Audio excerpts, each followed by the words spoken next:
Immigrer au Canada en 2023. Quels sont les défis actuels, les opportunités, les tendances qui attendent ceux d'entre vous qui sont prêts à sauter le pas? Dans la vidéo d'aujourd'hui, voyons ensemble tout ça.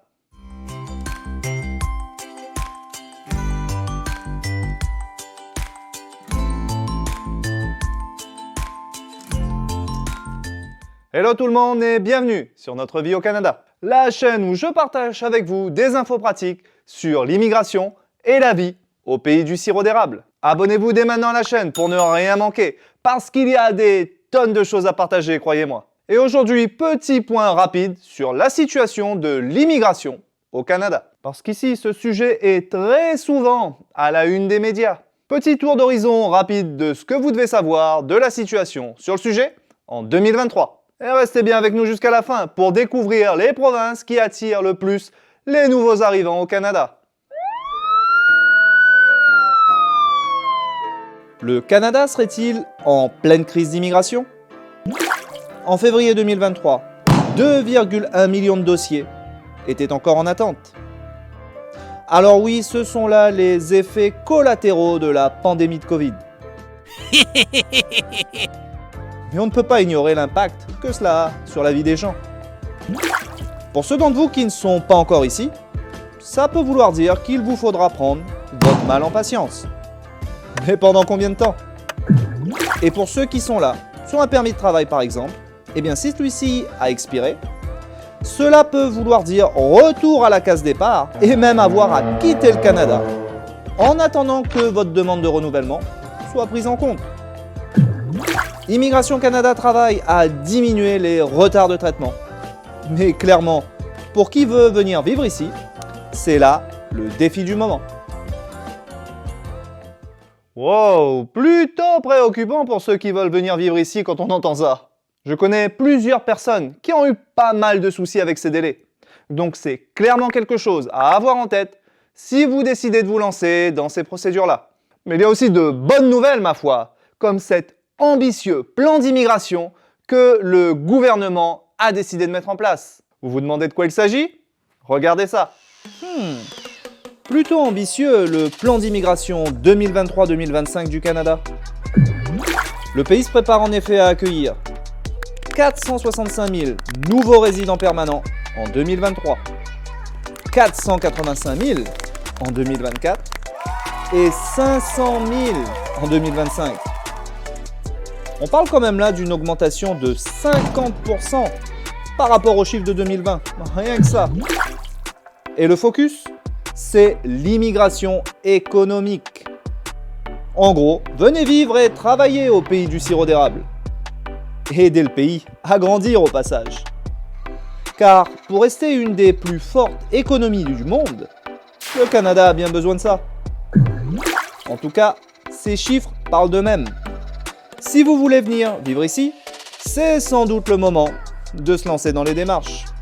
Plutôt impressionnant de voir à quel point le pays s'engage à accueillir de nouveaux résidents permanents. Après, d'une certaine façon, le Canada n'a pas vraiment le choix. Le rayonnement économique d'un pays dépend de sa force vive. Et au Canada, c'est l'immigration qui fait tourner tout ça. Ce qui veut dire que pour qui est prêt à les saisir, il y a sans doute des opportunités qui vous tendent les bras.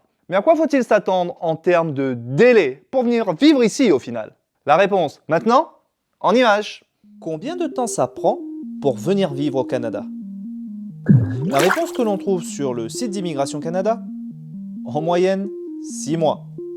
Pour Entrée Express, le programme d'immigration préféré du moment, ils annoncent 6 mois au moins pour 80% des cas.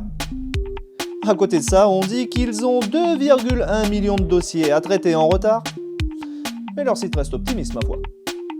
Ce délai passe à 12 mois pour ceux d'entre vous qui veulent immigrer en tant qu'entrepreneur avec le visa démarrage d'entreprise. Et à 23 mois pour ceux qui veulent venir en tant que travailleurs autonomes. Ce sont les artistes et les sportifs en gros pour celui-là. Info pratique, cette durée est calculée du moment où votre dossier complet est réceptionné jusqu'à la décision finale prise par Immigration Canada. Motivation et patience sont donc nécessaires si vous souhaitez sauter le pas. Alors oui, il faut de la patience pour immigrer au Canada. Surtout si on y combine l'histoire de délai que je vous ai mentionné au début, ça va de soi. Mais grâce à tout ça, le pays continue de grandir et de croître. Regardez ce que je veux dire par là. Combien d'habitants y a-t-il au Canada?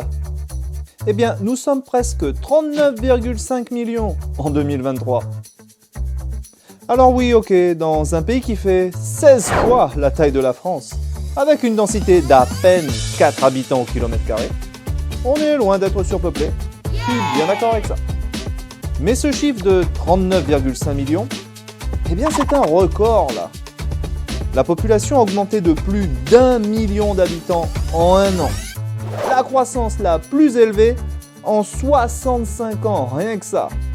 Et 96% de cette croissance vient de l'immigration internationale. Le Canada est plus que jamais une terre d'accueil pour les personnes du monde entier. Alors si vous rêvez de grands espaces, longs hivers et sirop d'érable, quand je vois ces chiffres, eh bien, je me dis que cette aventure humaine, elle vous tend les bras. Le Canada est plus que jamais une terre d'accueil. Les chiffres parlent d'eux-mêmes, je crois. Et ce n'est pas prêt de changer si le pays veut rester une puissance économique mondiale. Mais quelle province choisir si vous souhaitez venir tenter l'aventure au pays du sirop d'érable? Regardez les tendances actuelles dans ce domaine-là. En 2023, quelles sont les provinces qui attirent le plus les nouveaux arrivants au Canada? Eh bien, 42% des nouveaux résidents permanents choisissent l'Ontario. C'est la destination de choix. Et après tout, c'est le poumon économique du Canada. En deuxième position, c'est le Québec. Environ 16% des nouveaux résidents permanents vont vivre là. C'est la province qui attire le plus de francophones, cela va de soi. 14% d'entre eux immigrent en Colombie-Britannique, sur la côte pacifique du Canada. Et avec 11%, la province qui clôt ce top 4, c'est l'Alberta. Rien d'étonnant pour ma part, parce que si vous venez vivre au Canada, je vous recommanderais fortement de viser une de ces 4 provinces-là.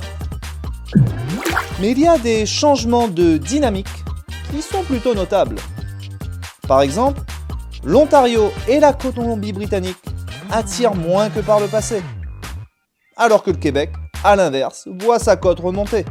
Et les provinces émergentes dans ce domaine ne sont pas forcément celles que l'on croit. Les plus fortes augmentations se retrouvent en effet au Nouveau-Brunswick et dans la Saskatchewan.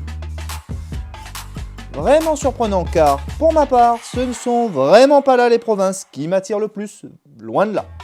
Et voilà, c'est tout pour aujourd'hui. Vous avez eu un petit aperçu rapide des grandes infos du moment sur l'immigration économique au Canada. Si vous voulez en savoir plus sur les différentes provinces, jetez un coup d'œil sur les vidéos que j'ai faites sur celles-ci. Elles pourraient vous aider à faire votre choix. Et de mon côté, j'espère vous retrouver très bientôt lors de prochaines vidéos sur notre vie au Canada.